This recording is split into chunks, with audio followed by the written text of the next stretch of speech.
年末最后一场设计大赛上，我的作品得了金奖，可领奖时，得奖人却成了男友的白月光。他站在台上热泪盈眶，颤抖的左手举着我的作品，右手捧着奖杯，满脸得意。男友轻飘飘对我说：“你在业内声名极甚，可他只是个努力向上爬的新人，帮他这一次，我可以答应娶你。”我气笑了，直接开始摆烂。后来公司再拿不出亮眼的作品，连一直合作的甲方都不再续约。男友终于急了，跪在我家门口求我出山。我一巴掌甩在他脸上：“就你还可以答应娶我，给我提鞋都不配。”大家好，开始今天的分享之前，希望你能给人间烟火点个订阅，我将会分享更多优质的内容。白莲设计赛一直都是业内重量级赛事，上次拿了白莲奖的那位设计师，已经在国内外展开了4、5次作品巡演，含金量就不必多说了。同时，我们为了激励大家积极参赛，我们还设立了10万元的奖金。主持人在台上介绍完赛事后，台下掌声四起，我骄傲地昂着脖子，静静等着自己的名字。同行朋友们也纷纷羡慕地恭祝我：“恭喜爽姐又轻松拿下1枚金奖！”我可羡慕死你了，羡慕有啥用？人家爽姐天赋异禀，我们这种普通人就算耗尽心血，都不一定能有随笔画出来的牛。爽姐拿了奖金，必须得请我们吃一顿，让我们也沾沾你的喜气啊！我笑着点了点他们的额头，那必须的呀，跟着爽姐绝对不会让你们吃亏。这时，一直待在男友身侧的公司同事许岩嗤笑一声道：“半场开香槟，被截胡的例子还少吗？这会儿大言不惭，小心等会脸都被打肿了。”我斜睨了许岩一眼，他向来喜欢对我冷嘲热讽，但我看在他是男友的大学同学的份上，一直没搭理过他。可他却不依不饶道：“别人夸2句，就真以为自己是天才，笑死！那岂不是遍地都是天才？还是说，这么有底气的背后，是已经不择手段打点好了一切？狗叫罢了。”我懂，这是每个求而不得的红眼病心里都会有的龌龊想法。主持人终于念完了一长串词，开始宣布得奖人，让我们用掌声热烈欢迎此次白莲金奖得主。我志在必得，迈开了一只脚，朋友们比我还激动地低声呼喊着我的名字：“秦爽，秦爽，秦爽！”我们谁也没注意到许岩脸上的怪笑，直到音响传来一个完全不可能的名字：许岩。让我们欢迎新人设计师许岩登台领奖。怎么可能？我的脚步硬生生僵在半空，回头就见许岩得意冲我一笑，昂首走上了领奖台。许岩站在台上热泪盈眶，左手举着我的作品，右手捧着奖杯，春风得意。这时，男友裴池里轻飘飘看了我一眼，道：“你在业内声名极甚，可许岩只是个努力向上爬的新人，帮他这一次，我可以答应娶你。”他甚至不给我反驳的机会。说完后，径直上了台，发表结束感言。朋友们愣怔了片刻后，咬牙切齿道：“我早就说这个许岩不一般。”每天跟个电灯泡似的横在爽姐和她男朋友中间，现在更是不要脸的冒名顶替爽姐的作品了。爽姐，这么大的黑幕，你就这么算了？不算怎么办？裴池里是主办方，是金主。我失神看着台上的一男一女，本该属于我的奖杯和男友，似乎都离我而去了。活动还没结束，我就先一步回了公司。人事部经理见我回来，找了过来道：“秦爽，你的实力大家有目共睹，不过这次没拿到白莲奖，是上面领导发话让多给新人一些机会。你明白我什么意思吧？我皱了皱眉，但还是点头应下。我也不是没带过新人，但一想到这次很有可能带的人是许岩，我就直反胃。人事部经理见我这么爽快答应，立马开心地拍了拍我肩膀：“那你就把东西收拾一下，把办公室给许岩腾出来吧，他明天好搬。”我一懵，难以置信问道：“你是说要我给许岩让出设计总监的位置？就因为这次白脸奖没拿到，就被一个刚进公司的新人从总监的位置上挤了下来？在裴氏待了这么多年，我每年为公司设计的产品带来的效益都是千万级别。设计总监这个位置是我靠自己一步一步爬上来的，可他许岩不仅抢走了我的金奖，现在还轻轻松松坐上了设计总监这个位置，他凭什么？”我强忍着愤怒看向人事经理：“李经理，你确定这个人事调动你没有搞错？”人事经理惋惜地叹了口气：“秦爽，我知道你肯定心里不舒服，但是上面领导发话了，说多给新人一些机会。”我气笑了，这机会给的未免大得离谱了吧？好，你说给机会我能理解，可公司一个3个设计总监，为什么要让我给他让位置？3个设计总监，我的实力是最强的，给公司带来的收益也是最多的，可凭什么偏偏被撤职的人却是我？人事经理意味深长道：“因为你每天准时上下班，没别的设计总监工作为公司付出多，我完成了工作不下班，难道必须在公司干坐着吗？更何况到了下班时间，为什么不能下班？还有一件事，虽然你调岗了，但是翡翠系列还是要继续完成，不过这之后的业绩就不算你的了。翡翠系列是我上个月推出的系列产品，线上新3件，已为公司盈利了近200万。这不仅是我继续当牛马，还要把我的产品当嫁衣无偿献给许岩。去他妈的，这还能忍我就孙子！我猛地一拍桌子，指着人事经理鼻子骂道：“你他妈当我是什么？翡翠系列后面还有5件结尾，谁不知道预计能为公司带来前所未有的营收新高？”人事经理被我吓得一哆嗦，看了眼门外，抬手示意我冷静：“秦爽，你别激动，我虽然能理解你，但上面说了，翡翠系列是属于公司的，你纯熟的设计能力也是在公司磨练出来的，所以神他妈属于公司的，真当我是什么任人揉捏的软蛋呢？搁这儿跟我文字游戏。我为了翡翠系列熬了几个大夜，为了找灵感全国各地跑，头发一把一把掉，创收新高的名头却让我拱手让人，这还不是欺负人是什么？许岩，他算个什么东西？他担得起我的荣耀吗？”见我握紧了拳头，脸越来越黑，人事经理抹了把额头的汗，话锋一转，含蓄道：“秦爽，你千万要冷静，你和小裴总的关系我们都知道，如果没有上面的意思，谁敢这样对你？我很早之前就听说小裴总有个爱而不得的白月光。秦爽，你明白我的意思吗？”捏紧的拳头松了又紧，话都说到这个份上了，我还有什么不明白的？好啊，好得很，合着我努力得来的一切，在他裴池里眼里都是哄白月光开心的工具。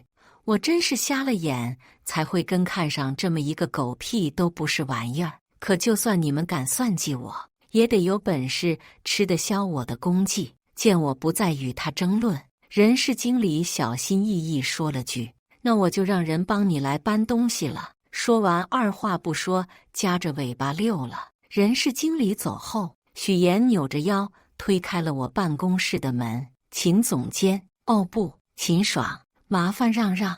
裴总说要给我换一张全新没人坐过的椅子，不过我看你这张也很不错，正好楼下对面那条街有个流浪汉，平时就坐在地上，椅子送给他，你没意见吧？我看都不想看他一眼，扭头离开了办公室。多看一眼许岩那张令人作呕的脸，我都怕自己忍不住冲上去，狠狠扇他几巴掌。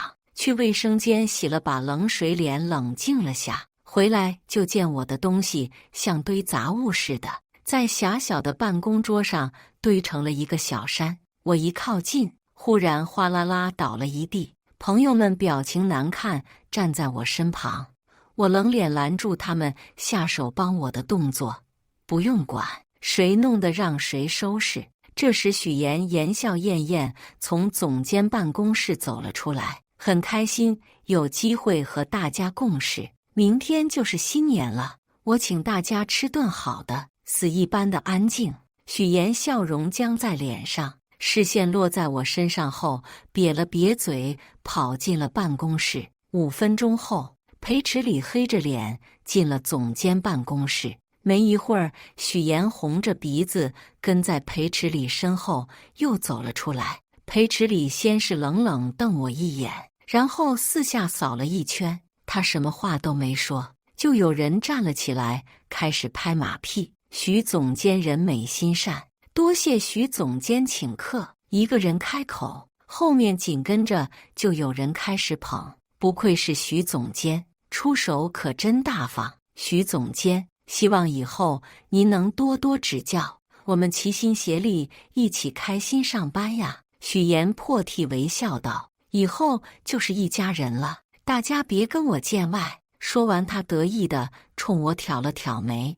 秦爽，那你可以帮我收拾一下办公室再去吗？我勾了勾嘴角，一脚踢开我面前散了一地的杂七杂八，丢给他没门2个字后，转身离开了公司。下班不积极，脑子有问题。况且裴池里这张脸，我也不想再多看1秒，我怕我会忍不住吐出来。第2天，我踩着点去了公司，刚走进门，许岩就理所应当朝我伸出手。秦爽，翡翠系列第4件设计图呢？今天是上交的时间。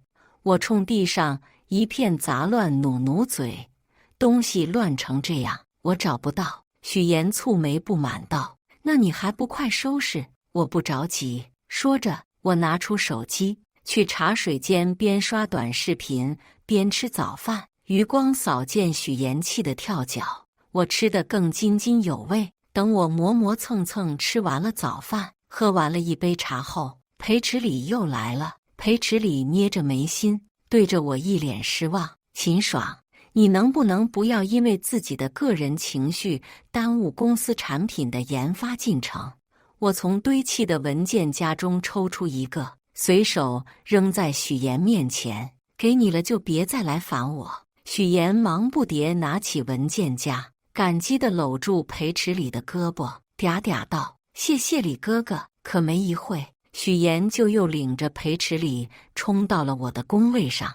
裴池里将文件啪一声甩在桌子上：你上交的这是什么东西？这种垃圾也配上翡翠系列？我憋笑，这2傻缺真当我是大怨种呢？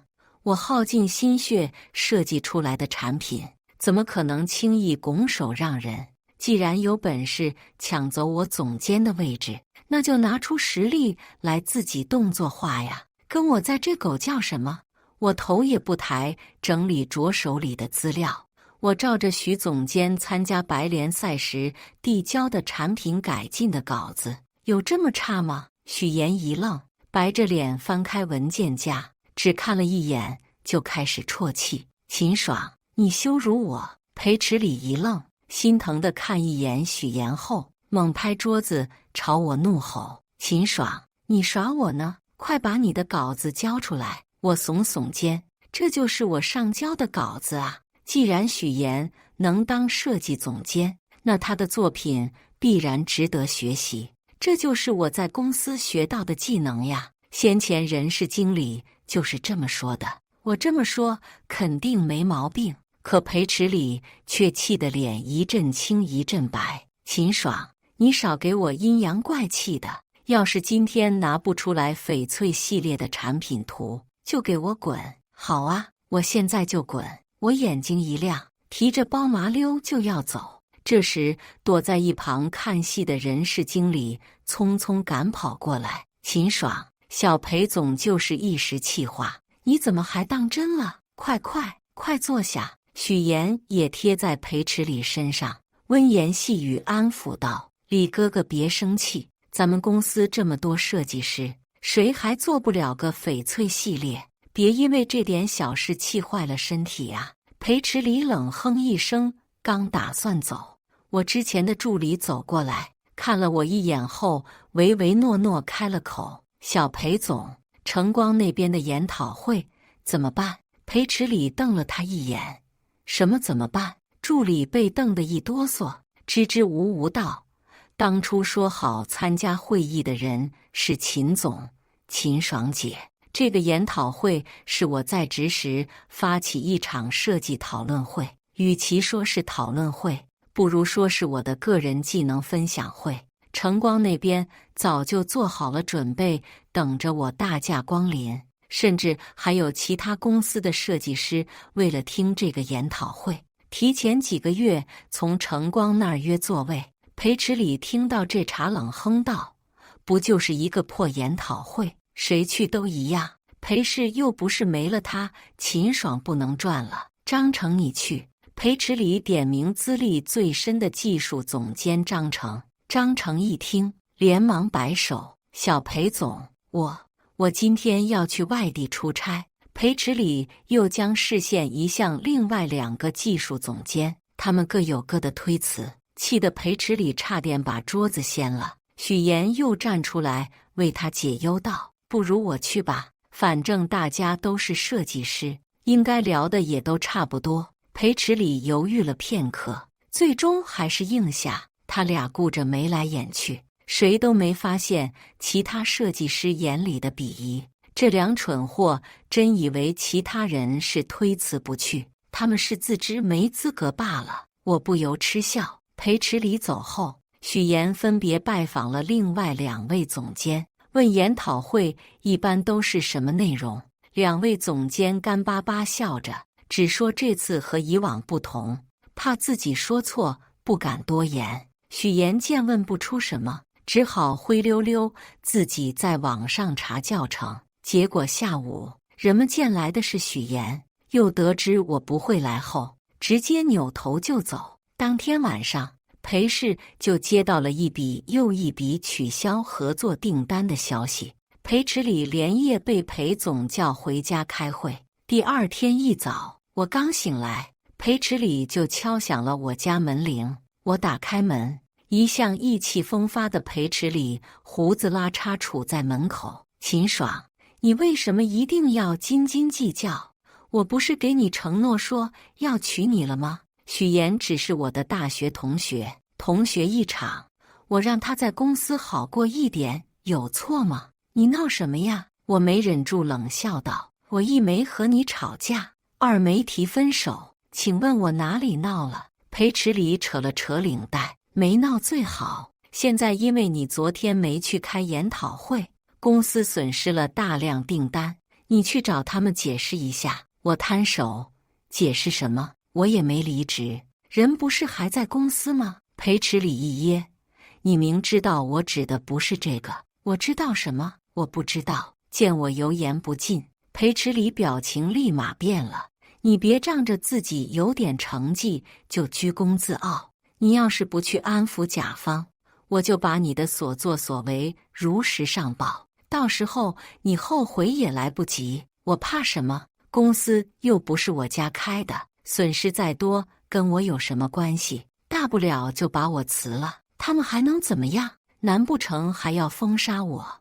我翻了个白眼，砰一声关上门，卡着上班点到了公司。一进公司就通知了开会，人都到齐后，领导就这次事件进行了一个复盘。此事问题并不复杂，主要原因由设计部门内部出现内讧导致，因此董事会决定所有损失都由设计部门年终奖承担。超出部分由设计部所有员工所有下月工资补齐。领导话音刚落，会议室瞬间吵翻了天。哪还管领不领导的？年终奖可是大家辛苦了一年的劳动果实，谁不指着这笔钱过个好年？却因为某些人就这么泡汤了。安静！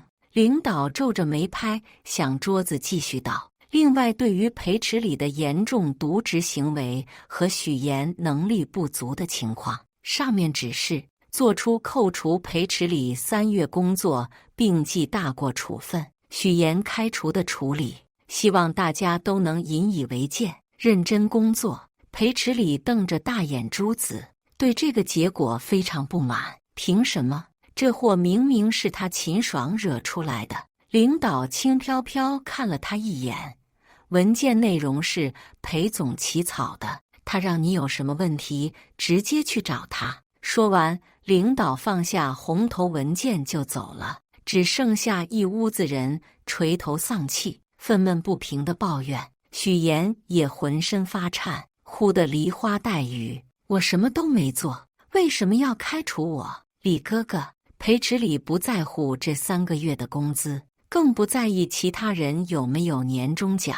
他只恨我居然可以每每隐身，没得到半点处罚。他越讨厌我，就越故意在我面前宠着许岩。妍妍，你放心，我不会让你离职的。这话一出，所有员工都不平衡了。本来许岩就是走后门进来的，还做了大部分人一辈子后爬不到的总监位置，现在因为他导致大家没了奖金，还一点惩罚都不用受，换谁都心里不平衡。凭什么？都是许岩害得我没了年终奖，小裴总还要护着他吗？是啊，我不服。小裴总是吃喝不愁，可我们都是普通人，凭什么要因为你的错误决策买单？整个设计部七嘴八舌，不满的声音差点把房顶给掀翻了。裴池里哪里被这么多人针对过？一时间被大家对得红了脸，缓了好一会才拔高了声音道：慌什么？我再带着销售部去跑业务就是了，只要把失去的都补回来，你们的年终奖照样发。我说的话你们还不信？小裴总到底是小裴总，说话终究是有分量的。同事们一哄而散，裴池里也顾不上跟我较劲，领着许岩就走了。可我不担任设计总监，并被针对的事情早在业内传开了，谁会傻了吧唧继续和裴氏合作？他裴池里还真以为甲方爸爸都是看在他们裴氏才跟他们签合同的。甲方爸爸在乎的永远只有利益，而对于我，不说以前，就说现在我手里这价值几千万的翡翠系列设计图，说是行走利益的代言词也不为过。各大公司都在观望着，有的挤破头想挖我，有的完全不给裴池里半点面子，生怕得罪了我，到我真要跳槽的时候，不给他们机会。裴池里再怎么折腾销售部，也不可能有人会跟他签。时间一天天过去，公司一个新甲方都没签到，反而不断在流失订单，公司业绩一天比一天差，全靠着我的翡翠系列撑着。饶是裴总也感到了深深的危机，亲自来了设计部。裴总先是开了个大会，简明说了下公司的现状，后又把我单独叫到了办公室。小秦啊，你和池里最近感情不错吧？我在家老是听他唠叨说想娶你，你什么想法？我笑了。小裴总现在和许岩在一起，两人天天如胶似漆。裴总您肯定是听错了，小裴总想娶的应该是许岩。裴总不怒自威，什么时候的事？你这臭小子放着珍珠不要，抱这个榆木是眼瞎了吗？还不赶快给小秦道歉，否则我打断你的脚。裴池里在一旁狠狠剜我一眼，低下了头。我瘪嘴，裴池里在公司的一言一行他能不知道了？不过是觉得我只是一个设计总监，可有可无，不足挂齿而已。现在为了稳住我，父子俩演戏给我看罢了。可惜我现在戏看够了。裴氏集团因为裴池里和许岩的愚蠢行为，也付出了惨重的代价。这个公司就没有继续待下去的必要了。我站起身，将辞职信递了出去。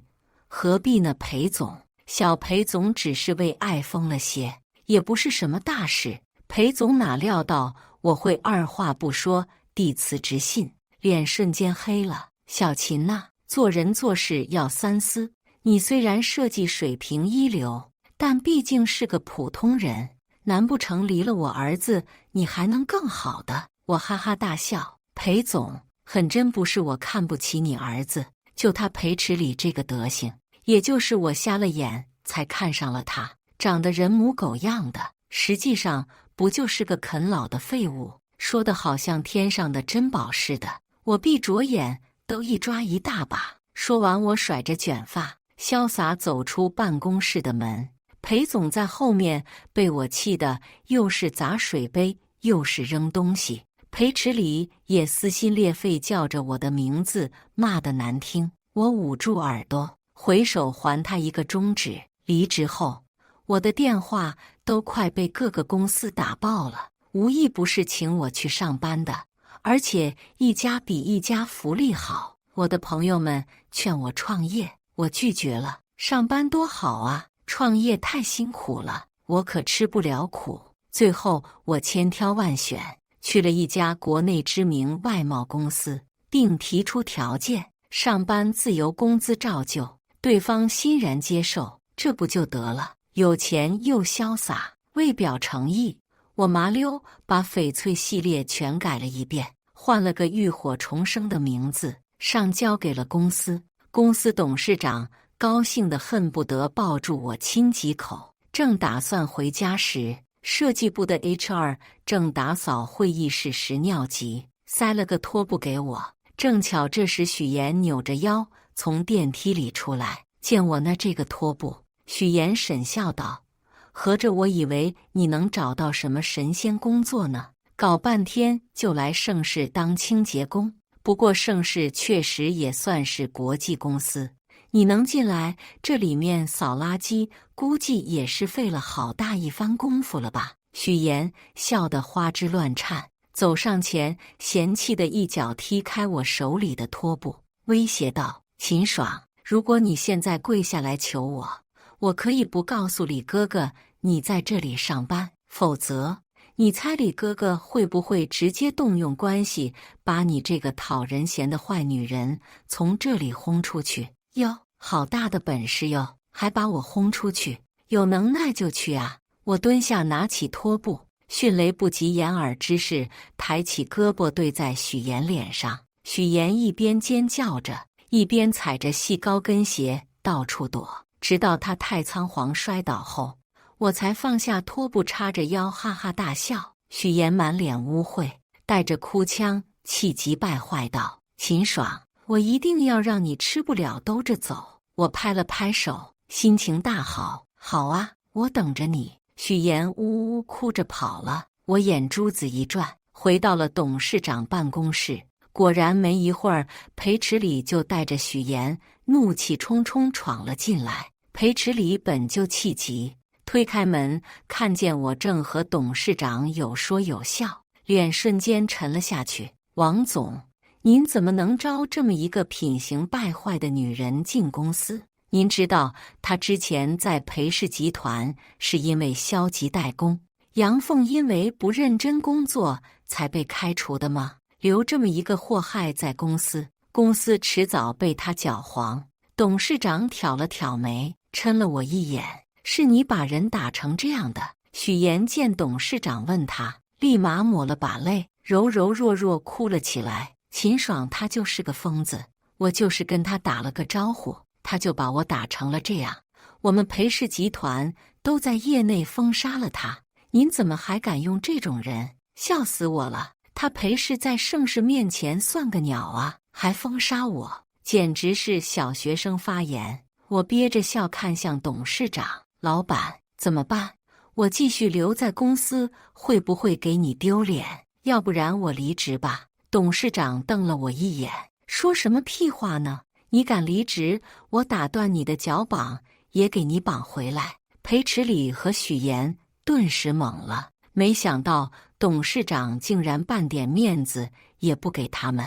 裴池里有些气愤道：王总，你确定要为了一个渎职无德的员工，不给我裴氏面子吗？是啊，王总，裴氏好歹也是江城数一数二的公司，你要三思而后行啊！许岩跟着附和。董事长被两人莫名其妙的威胁搞得有点烦了。之前说这话，或许我还给你几分薄面，现在裴氏股票大跌，你俩有什么资格跟我在这叫嚣？自从裴氏大不如前后，裴池里最听不得有人说裴氏不行，现在董事长大辣辣往他心窝子上刺刀子，气得裴池里直接暴走了。你他妈的有本事再说一句，老子真是给你脸了，好声好气跟你说这么半天。我猛地推开裴池里，护住董事长，按下保安的电话。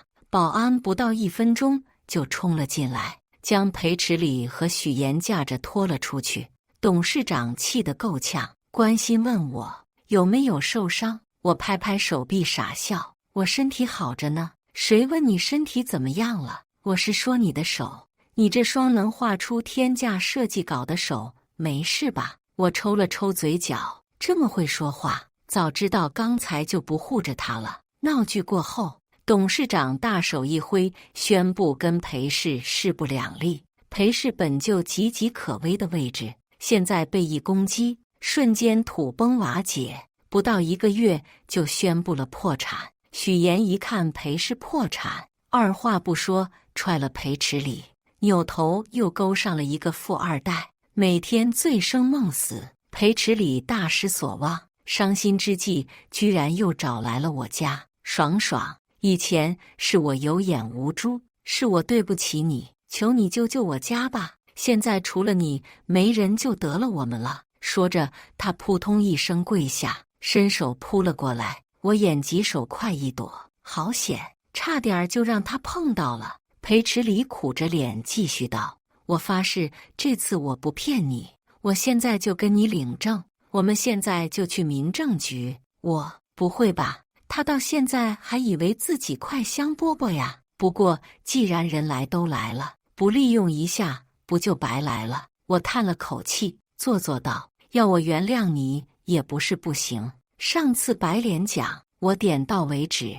裴池里瞬间明了，爬起来就走。我冲他翻了个白眼，找了个搬家公司，连夜搬了家。第2天醒来，白脸奖对于许岩顶替我领奖事件发了道歉声明，并表示愿意为我做出补偿，以后保证公开公正，积极接受群众监督。我嗤笑，有了这一次黑幕，谁还会相信你第2次？还积极接受监督，那也得有人愿意监督你。后来我听物业说，裴池里天天去找我，找不到我就在门口蹲我。幸亏我提前搬了家，不然还真就被他给缠上了。后来裴池里就在门口蹲不到，我就跑来了公司。我虽然不用去公司上班，但成天有个流浪汉蹲在公司门口，终归是有碍观瞻。我还是去了趟公司，带走了裴池里。裴池里也不知道几天没洗澡了，身上臭烘烘的，衣服又脏又乱。我带他去商场买了一身衣服，叹息道：裴池里，不是我不原谅你，而是你和许岩之前伤我太深。如果可以，我希望你能和许岩给我一个正式的道歉，这样我或许能考虑对过去的事情既往不咎。裴池里眼睛一亮，这次你确定不会骗我了吗？当然。裴池里又被我打发走了。这次他去找了许岩，可许岩现在傍上的是个混不吝的，脾气不好，带点混道上的意思。裴池里找到人就拉着许岩要来找我道歉，许岩当然不愿意，直接喊了非礼。许妍男朋友哪能忍女朋友被欺负，叫人包围了裴池里，狠狠打了一顿。裴池里双拳难敌四手，被打得奄奄一息。打完了，许妍还不放过他，蹲下去拍着裴池里的脸道：“你还以为自己现在是裴少爷呢？不过是一条丧家犬罢了，还命令我去给秦爽道歉，你配吗？”裴池里落魄问他：“你是不是从来都没有爱过我？”许妍又笑得花枝乱颤：“我的裴大少爷，你可真是愚蠢的可爱。在这世界上，爱不爱重要吗？爱能当饭吃吗？”许妍说罢，站起身就要走，但似乎想到了什么，还是停顿下道：“或许在你拼命舔我的时候，我也有过心动吧。”许妍说完就走，似乎没注意到背后狂笑的裴池里早就掏出了刀子。在听到裴池里的消息时，是在新闻上，我去看望过他一次。这一次，裴池里不再执着我是否会原谅他，而是反复问我一个问题：你有没有爱过我？我回他：爱不爱重要吗？难道你闹成现在这个样子是因为爱我吗？是你背叛了我们的感情，选择了许妍，现在又因为许妍进了里面，你太冲动了。